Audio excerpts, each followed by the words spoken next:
Hi there. Hey, Simone. I'm doing a live with, oh, there she is. Hello, Hey. good morning. Good morning. Um, Thank you for getting me in. We've had some technical limitations on our account, but I'm so happy to be here with you today, here, Michelle. Me All too. right. And we're going to allow a few people to join us as I begin introducing the idea about these conversations Yeah. and what we're here to talk about today. So important in these times to speak about embodied feminine leadership in moments like these, in a time when so much political overwhelm, violence in our communities, AI, technological overwhelm, how do we, and especially as women, right? As women, so we tend to hold so much, right? We tend to really hold a lot of the emotion, a lot of the, like, to doing a lot of the emotional labor, Yeah. a lot of just feeling and perceiving and sensing the collective body, and then just tending to process it inside our own nervous systems. So one of the reasons I really invited you today, and as we're welcoming a few more people, I will introduce you in a moment because you are the person to speak to this particularly. But one of the reasons I invited you is that I find it so basic, but so essential and critical that we begin really considering how much the collective body bleeding right now is affecting our personal nervous systems and bodies, and that there's no such thing as regulating ourselves without feeling the chaotic, dysregulated collective body, right? And so what can we do, right? These are some of the reasons. And so I'm just going to introduce you to the people here with us right now and to the people watching this later. You obviously are Michelle Hardiman-Guptill, and you and I have been working together for something like 4, 5, 6 years now Years, I think. Yeah. at the Deep Body Institute. You are our trauma specialist person. You teach our trainees from around the world and trauma sensitive embodiment facilitation, or how to be with our communities in a way that recognizes trauma and is sensitive to trauma and how we hold it together. And I want to say that you also are, you're a licensed family, licensed therapist, you're a trauma specialist, but you also work with women continuously in expanding nervous system capacity to hold their desires, their successes, their voices in speaking. So you have so much to teach us about this our nervous system capacity. And this is primarily why I wanted to initiate the series with you. We are here, and this is our first conversation about embodied feminine leadership in times like these. And so let's start here. We named this already, but the collective body is in chaos, from Iran to the US to Gaza to Ukraine to all of our local communities feeling this so deeply, right? And how do we as women, sensitive women, embodied women, perceiving so much through our bodies, how do we stay grounded as opposed to collapsed, right? Or numb? How do we stay centered? How do we regulate, if you will? I think we regulate in bites. We take sips of regulation to remind our nervous system that we have access to that. We don't ignore, pretend things aren't happening that are happening, but we also give ourselves permission to step away from that collective body, to step away from the intensity and come back to our own sensation, our own skin, our own tissue, and hang out there. It's such a fascinating conversation from a trauma perspective because there are so many women who have learned that their body is somehow the unsafe place, right? That going into the feelings, into the body is not safe.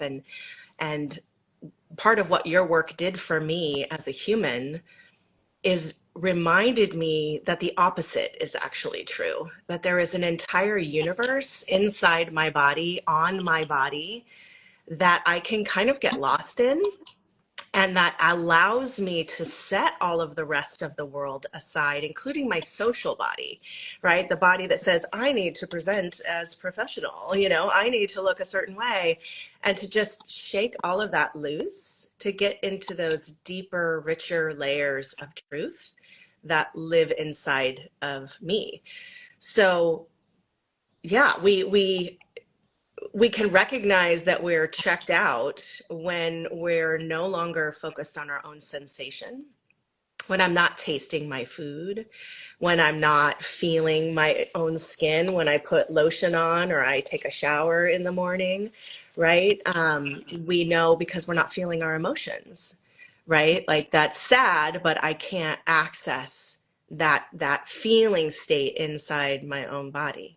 And so what are the tools and strategies that I can use to kind of reignite the emotional body to allow some of this energy to move? Because if we just swallow it, if we just absorb it, if we just keep piling on all of this tension and pressure and pain and all of these things, like we just can't carry all of that. We've got to move it. And so I'm a firm believer, and again, something that I feel like your work has really anchored in my body is just that the feminine is not meant to meditate in stillness. We are meant to meditate through movement.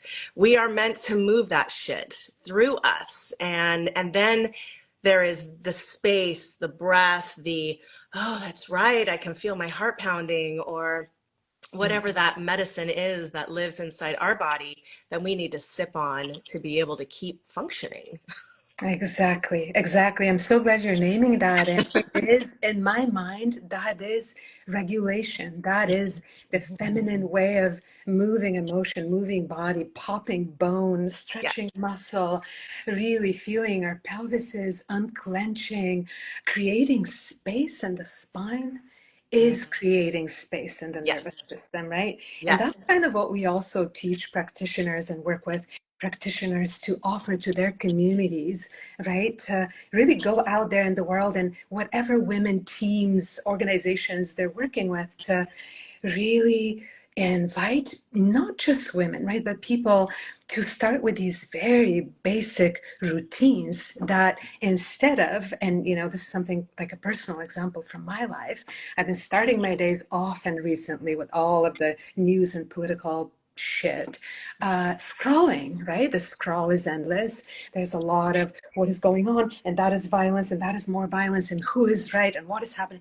And so the constant scroll then packing in my body, and then moving on to sitting in a chair, going to work, thinking and processing intellectually, and then feeling either numb or in full freeze of my nervous system, but at least I have the tools to recognize that, right? Right. Most people say, I'm fine, and they're fully numb inside. And Yes. so what I have noticed is super helpful for me is to start with a 5 minute, it literally takes a song, play a song, let it be a shuffle mode, right? Like let your, whatever app you're playing music from, choose a song and let your body simply intuitively open, slow motion, small dance, touch on the face, stretching tissue and feeling and moving the feelings, maybe stomping the ground, maybe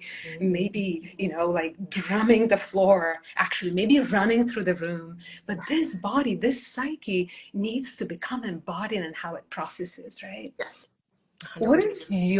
is your, and I think you named a few, like noted, sensation, like Yeah. are you feeling your emotion? Are you tasting your food? Are you, right? And you named a few of these things, but do you have like, and I know you work with one-on-one clients with groups all the time, just as I do. What is the one thing, the most simple, basic tool of, I don't even know if I want to say regulation anymore because it's just so trendy. Trauma is trendy, nervous system regulation trendy. It's like such buzzwords, but I want to say like, what is helpful? What is anchoring? What is grounding truly in the body?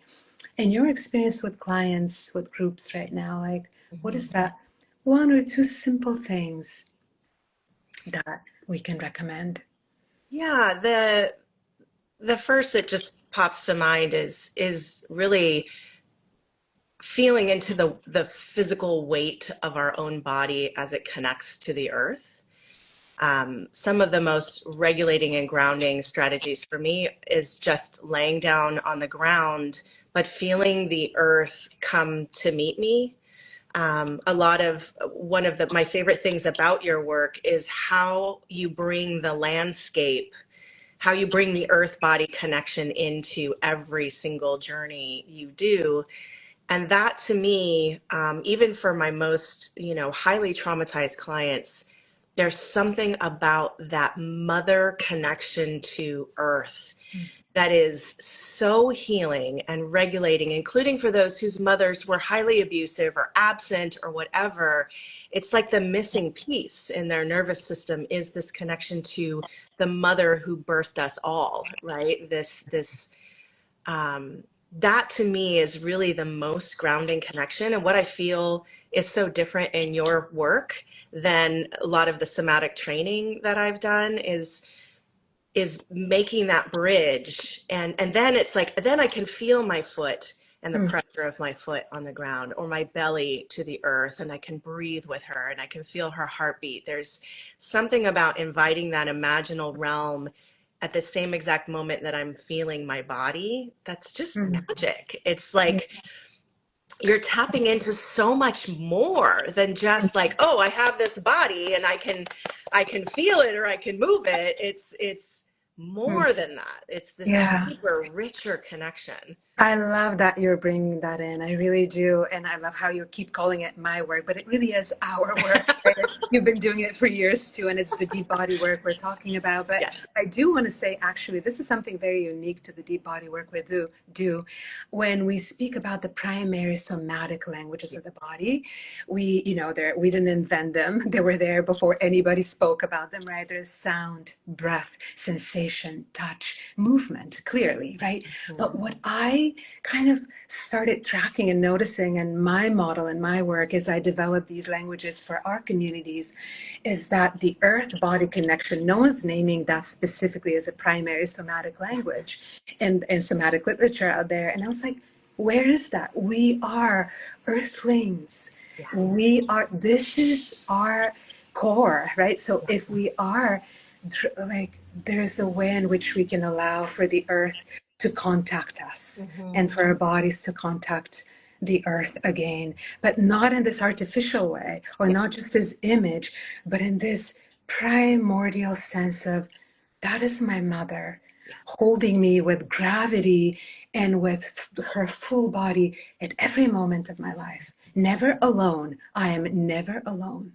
And so that is however our clients or people we work with are, in upheaval or dysregulation, let's say, that is the first place, right? And I love that you're bringing that up. Yeah. And And I I feel so, I would just want to add one little piece that I talk a lot with spiritual people, spiritual entrepreneurs, people who have spent a lot of time up here, kind of in the ethereal. And I believe that we are the literal bridge between the earth and that the deep and the dark, and I love the word you use, the word fecund a lot, like there's just this rich, like, and then also this expansive, open, connected to the entire universe, right? And that we are the literal bridge between those two worlds. And that to me was kind of a revelation around how what's the word I want to use? It made me feel a part of the mm, whole thing. Like I'm not just here having this experience, I'm an actual part of this beautiful, rich connection through yes. my own vessel. Yes, we are participants, and exactly, and the deepest sense, embodiment work through our bodies is to stand fully on this earth and to feel the living web of mycelia and bacteria and roots and organisms through us, in us, and to participate in this choir and this song and this music that we're making. And I know like some people cringe at the word magic, but this is magic. This is embodied magic.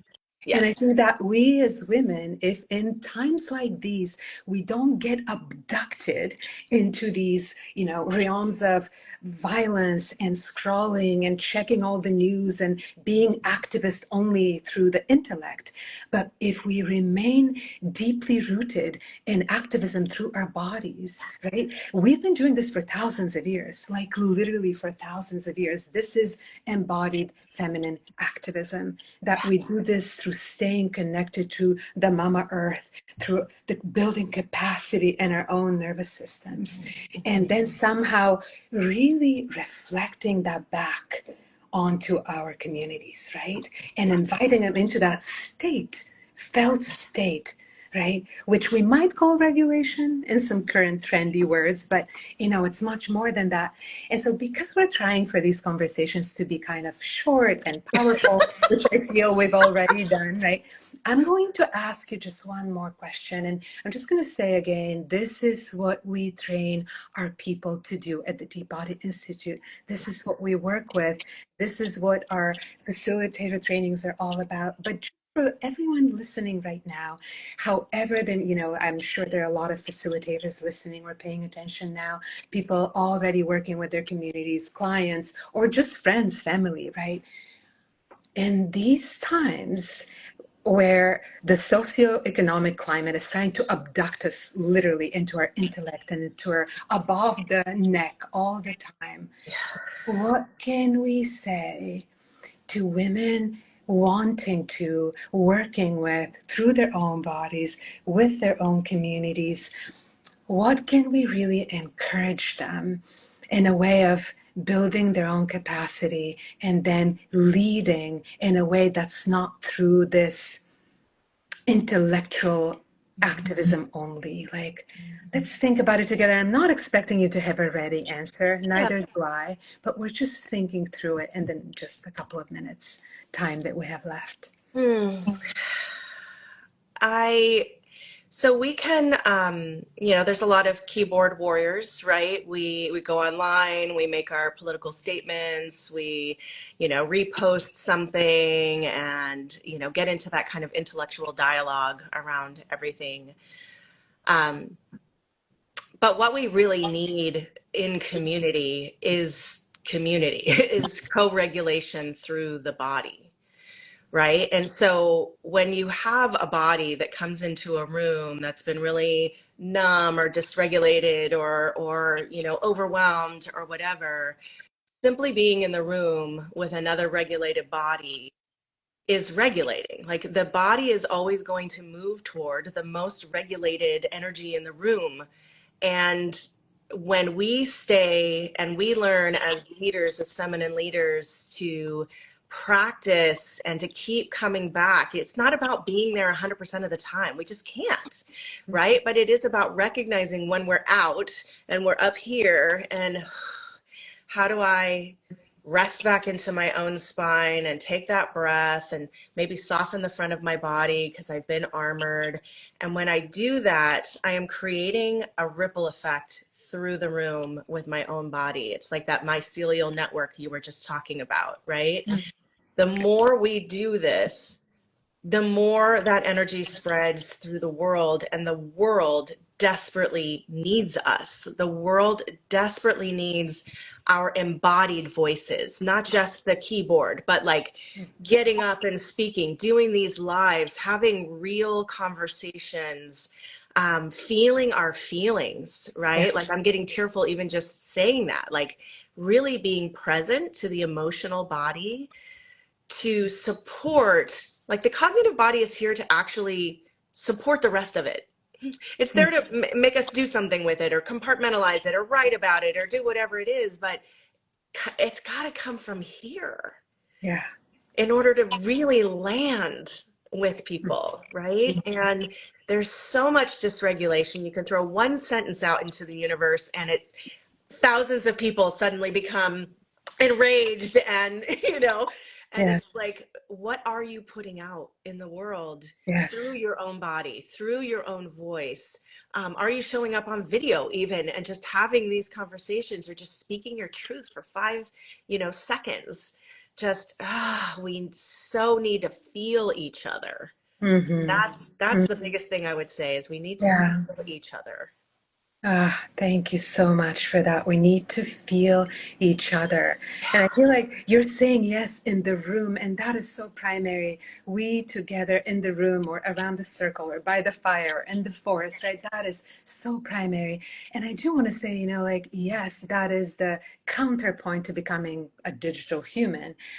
And just to say this too, even in their digital environments, like right now, I feel Right. so connected and regulated because we're speaking, because we're connecting, because we're anchoring into the feminine technologies of connectivity and purpose and leadership and nurturance, right? So there's many ways to do it, and we do the bulk of our programs online at this point, people chiming in from all over the world, right, at the Mhm. Institute.